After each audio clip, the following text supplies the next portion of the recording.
Hi friends, welcome back to Meethonaamata. మనకు ఆరోగ్యం బాగాలేనప్పుడు కొద్దిగా పుల్లగా కారంగా అలాగే తినాలనిపిస్తుంది కదండి. అలాంటప్పుడు ఇలా సింపుల్గా ఈజీగా చేసుకోవచ్చండి బీరకాయతో. దీనికి ముందుగా నేను 8 ఎండుమిర్చీలు, అలాగే 1 స్పూన్ జీలకర్ర, 1/2 స్పూన్ ధనియాలు తీసుకున్నానండి. ప్యాన్ పెట్టుకుని ఆయిల్ వేసుకొని తీసుకున్న ఈ ఎండుమిర్చి, జీలకర్ర, ధనియాలు అలాగే 1 పచ్చిమిర్చి యాడ్ చేశానండి. ఈ చట్నీ పచ్చిమిర్చితో కూడా చేసుకోవచ్చండి, కానీ ఎండుమిర్చితో చేస్తే చాలా బాగుంటుందండి. ఇప్పుడు 2 వెల్లుల్లి రెబ్బలు వేసుకున్నానండి, అలాగే కొద్దిగా కరివేపాకు వేసుకున్నాను.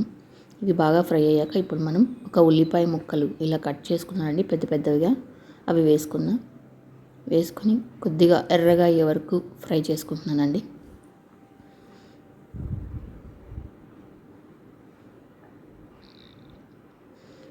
ఇప్పుడు ఇవి కొద్దిగా మగ్గిన తర్వాత మనం ఆల్రెడీ 1 బీరకాయని తీసుకుని ఇలా కట్ చేసుకున్నానండి పెద్ద ముక్కలుగా.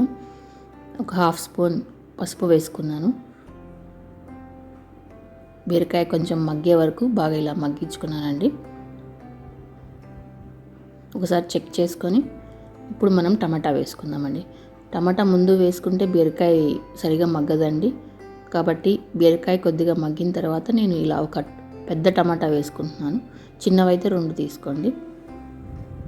వేసుకొని మూత పెట్టి ఇలా ఉడికించుకుంటున్నానండి. ఇప్పుడు చెక్ చేద్దామండి టమాటా ఉడికిందేమో.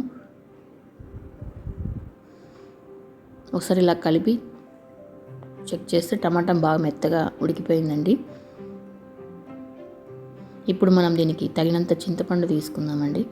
చింతపండు పులుపుని బట్టి వేసుకోండి.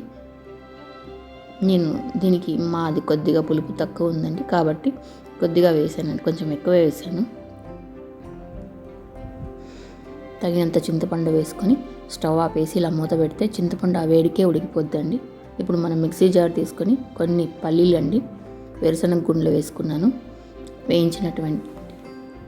ఇప్పుడు మనం ఆల్రెడీ ఫ్రై చేసుకున్నటువంటి ఈ బీరకాయ, టమాటా, ఉల్లిపాయల మిశ్రమాన్ని మిక్సీలో వేసుకుంటున్నానండి. అలాగే కొద్దిగా వాటర్ వేసుకుంటే సరిపోద్దండి.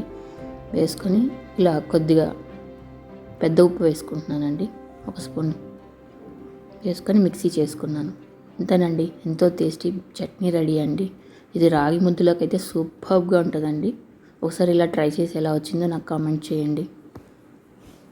ఓకే ఫ్రెండ్స్, నా వీడియో కనుక నచ్చినట్లయితే తప్పకుండా లైక్ చేయండి, షేర్ చేయండి. అలాగే నా ఛానల్ని మొదటిసారిగా చూస్తుంటే తప్పకుండా సబ్స్క్రైబ్ చేసుకుని నా ఛానల్లోని బెల్ ఐకాన్ని క్లిక్ చేయండి. అప్పుడే నా వీడియోస్ మీకు అప్డేట్స్ వస్తాయండి.